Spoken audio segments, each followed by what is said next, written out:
Gribu padalīties ar nelielu daļiņu no mana solo brauciena pavasarī. Brauciens un pati vēlme kaut ko uzfilmēt bija tik spontāni, ka var redzēt, ka man ir nedaudz neveikli runāt uz kameru, taču tas netraucēs jums izbaudīt ceļojumu un atzīmēt sev kādas vietiņas. Sveiki visiem! Mani sauc Darina. Šodien ir pirmā diena no lieldienu brīvlaika, proti šī iespēja ir jāizmanto, un es atbraucu uz Bausku. Un notika tas, ka es, pati to nezinot, atnācu uz vienu no Bauskas skaistākām ielām – Rīgas ielu. Sanāk, ka 2017. gadā tika īstenots projekts Uzziedēsim kopā, kurā iesaistījās Bauskas novada iedzīvotāji un kopā izšuva rožu dekorus vairākus 10 kilometru lielumā. Manuprāt, tā bija ļoti laba ideja, kas padarīja ieliņu vēl pievilcīgāku gan turistiem, gan arī izkrāšņoja ikdienu pašiem māju iemītniekiem. Es nezinu, kā jūs, bet bērnībā esmu pinusi kaut ko līdzīgu. Ļoti žēl, ka kamera nevar nodot smaržu. Man liekas, ka tas ir žasmīns, bet es varu kaut ko jaukt. Un ir tik skaisti un tik smaržīgi, ka es šeit varētu palikt uz ilgu laiku, vienkārši baudot un smaržojot. Pirmāls pils skata medības ir veiksmīgas. Šeit, ko var redzēt Bauskas pilī, un tur kaut kur skan upīte. Un forši ir tas, ka šeit var atbraukt papiknikot un vienkārši pabaudīt skatu. Pašlaik esmu kaut kur šeit, plānos aiziet pa taciņu uz pili, un tad uz pilskalna estrādi pabaudīt skatu uz pilsdrupām un pēc iespējas aiziet kaut kur vēl tālāk. Tad man ir plānos atgriezties uz centru, paēst un nedaudz izzināt apkārtni, pirms dodos jau projām uz Rīgu.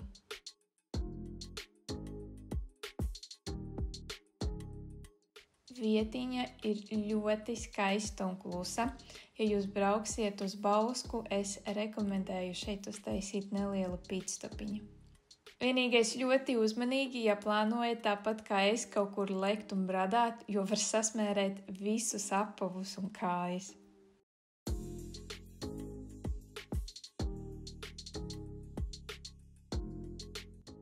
Kad jūs uziesiet augšā, tad redzēsiet divas taciņas. Es rekomendēju iet pa taciņu, kas iet lejā, jo šeit ir smuki skati tieši uz Bauskas pili.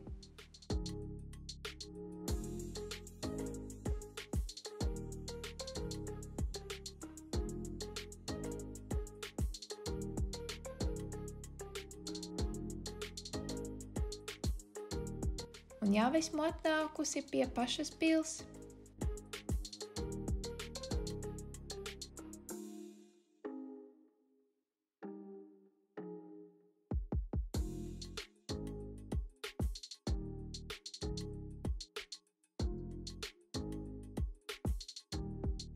Bauskas pils bija būvēta 15. gadsimtā kā viena no Livonijas ordeņa pilīm, kas 16. gadsimtā paplašināta Kurzemes un Zemgales hercoga Galma vajadzībām. 17. gadsimtā pēc ilgstošiem kariem šī pils bija tikai daļēji apdzīvota un viduslaiku teritorijā atradās noliktavas.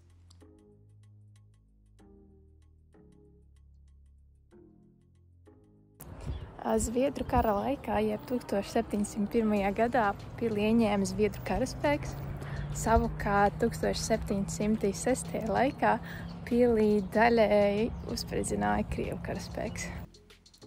Vispār ļoti interesanti iedomāties, kā šeit agrāk ritēja dzīve, kāda bija cilvēku ikdiena, ko viņi ģērba, ko viņi ēda.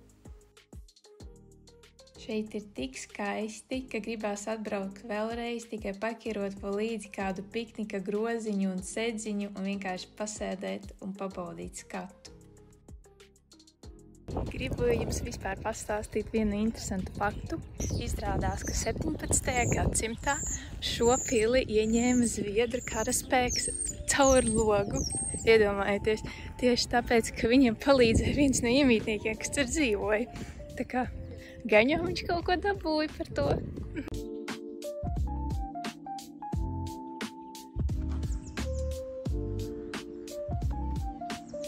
Šeit arī var ļoti labi redzēt. Šeit ir musa, šeit ir mēmele un kaut kur tālāk viņas kopā satiekas.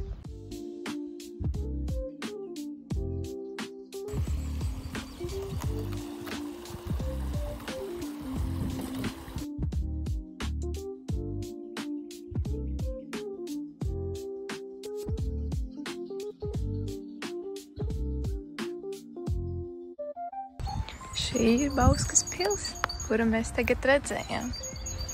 Es tikko izlasīju, ka lielais Mūrza satekas vietā bija paņēmis to ūdeni un ieteicis tajā mazgāties visām Kurzemes un Zemgales dāmām, lai būtu skaistām. Savukārt rīdziniecēm un jelgavniecēm viņš viņas šo speciāli pārstrādātu ūdeni pārdeva pat muciņās.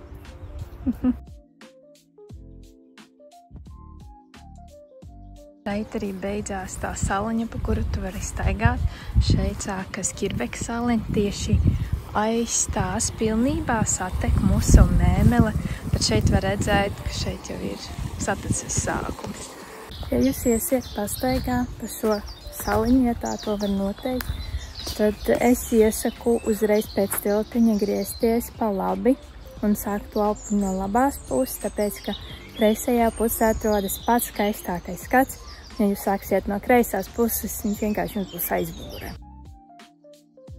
Ja jums ir interese, tad varat apmeklēt Bauskas pilsu muzeju. Apmeklējums maksā 9 eiro, taču skolēniem, studentiem un pensionāriem ir 50% atlaide.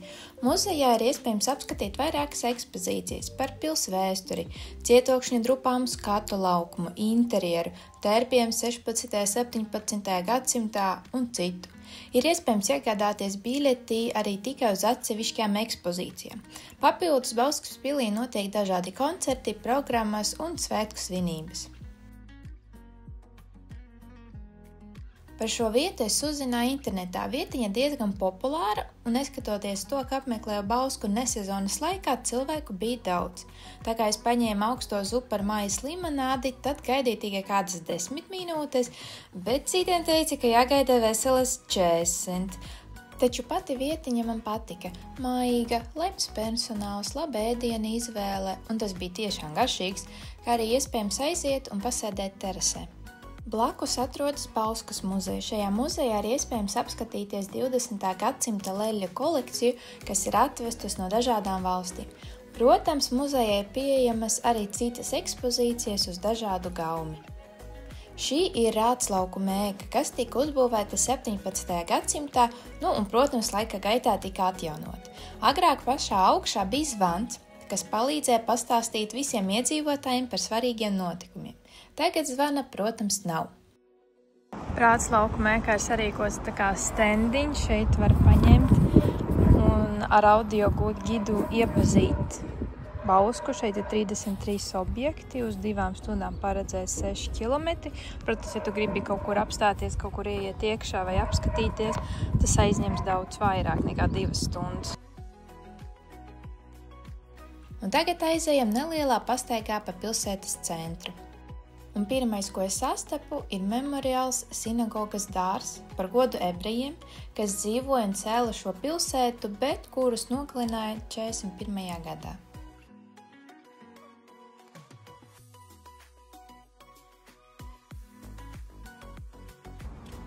Šī ir Alvas Darītavas ēka, bet tagadējais Bauskas alus atrodas ciemtā Bērziņi, ja es nemaldos. Kā jūs redzat, viss tika būvēts no ķiegelīšiem, kas ļoti labi saskanēja viens ar otru, jo, kā jūs redzat apkārt, visa vecpilsēta sastāv no ķiegeļmājām.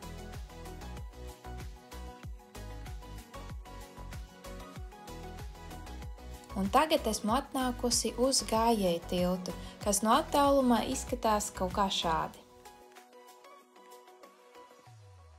Tiltu var arī apskatīt tādas nedaudz apgleznotas olas, bet arī tādu neierastu šķietami eksponātu, saucas Melnais gailis bumbā.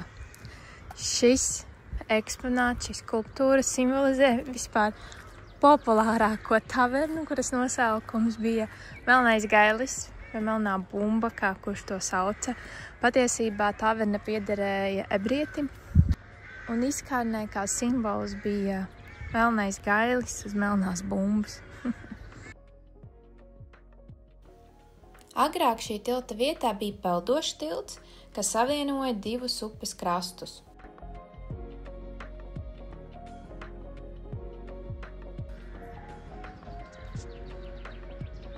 Māja atrodas tiešām skaistā vietā uz upīti, vienīgais tā teritorija, kas aiziet kalnā un tik ir ļoti neeksploatējama, gandrīz kā priekš lapenes vai kaut kā, kad viens puses pat žēl.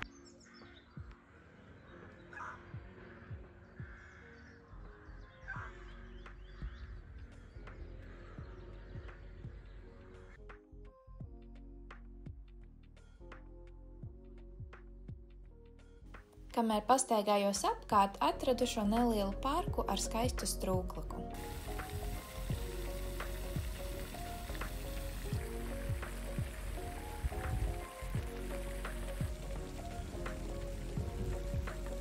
Atradu arī sakuras bauskā. Cik būtu skaisti, kad bērni spēlēto savā laukumiņā un tad fonā lēnām kristu sakuras ziedi. Plānu maina. Brošūrā es redzēju smuku mozaiku ar jūras un zivs motīviem. Viņa atrodas uz tās rožu alejas. Viņa ļoti grib paskatīties. Viņa nav tik ļoti tālu, tāpēc uztaisīju nelielu līkumu ceļam uz autoostu. Dotā mozaika atrodas patiesībā turpat, kur rožu aleja nedaudz iegriežoties dzīvojamā zonā, un no šejienes atveras ļoti skaists skats uz upi.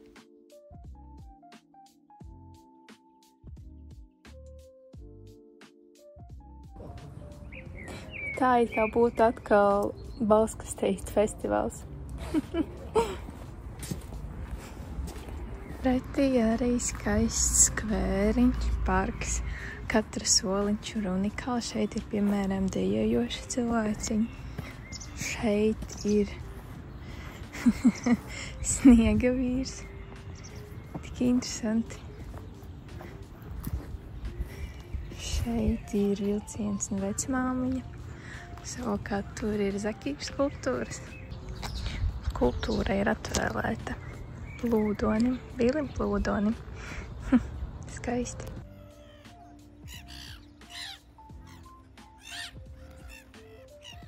Nu ko, esmu jau sabiedriskajā un es braucu uz Rīgu. Šo mans mini piedzīvojums un valsts arī beidzās.